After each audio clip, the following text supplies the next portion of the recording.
Hello everyone, this is Crystal Light, and today I am going to teach you guys how to create a children's book. So there are many people in the world who are creating children's books: Barack Obama, Michelle Obama, Michael Jordan, and one of the reasons is because it's very profitable and children love it and they want to go to those masses.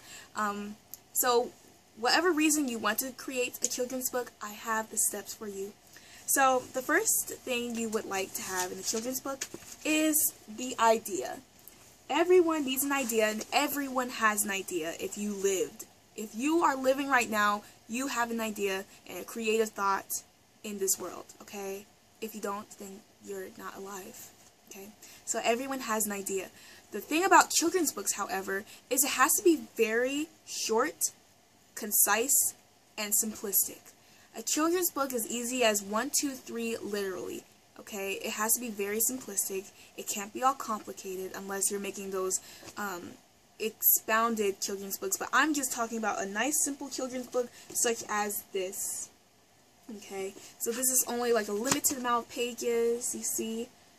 So just very short and concise. So a way that I compose my ideas into a simplistic idea is that I compose everything about the book in one sentence. So I summarize the whole premise of the book in one sentence.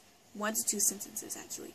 So if you cannot summarize your picture book in 1 to 2 sentences and it's a whole paragraph or a whole essay, then that's not a children's book, honey. That's a novel or a chapter book or something, or a short story even. So you want to have a clear idea. So, for example, I have my book, Pretty Perfect Princess, and basically my summary is: a little girl strives to be perfect because she thinks that is her only worth. However, she learns that her parents and her family and her friends love her despite of her imperfections.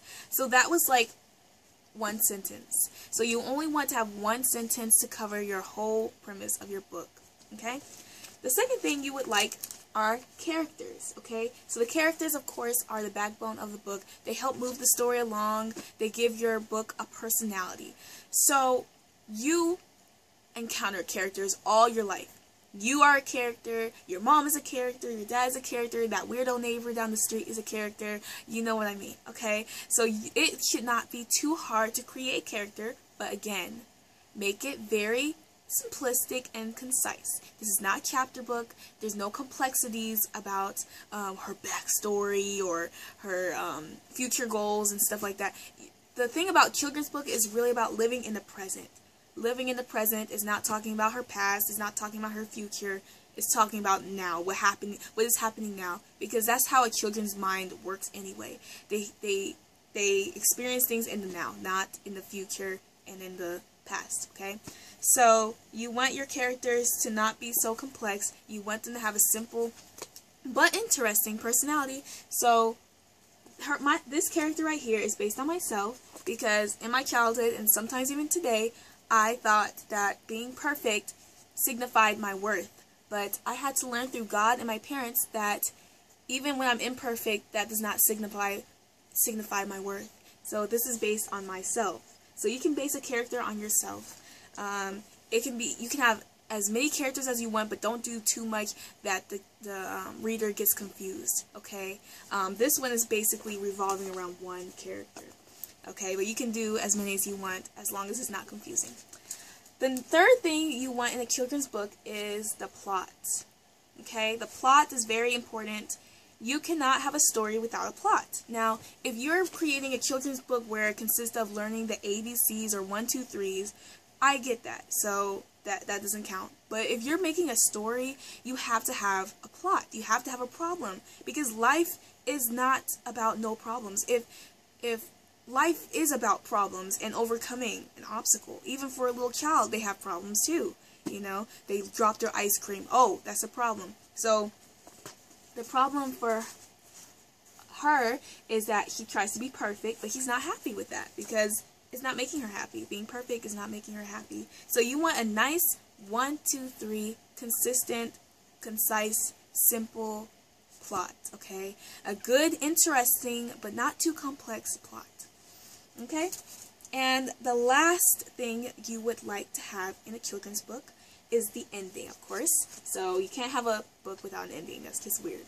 Okay? So you would like to have a perfect bow on top. It's called a children's book for a reason. This is still for children, and you want to have a happy ending. You can wait until they get a little older to have the cliffhangers or the bittersweet ending and the gruesome deaths at the end. Save that for Hunger Games and Catching Fire and all that good stuff. But for a children's book, just make it a nice happy ending. Most children's books, they end up sleeping, you know, going to sleep at night because it's a bedtime story. It kind of hints to the child, yeah, you should go to sleep. Your favorite character went to sleep, so you should go to sleep too. So a lot of children's books end with sleeping. Now let me see. Okay, this one doesn't end like that. He's just not angry anymore, so it's a nice, satisfying ending. And in my book, it kind of does end up with her sleeping at the end.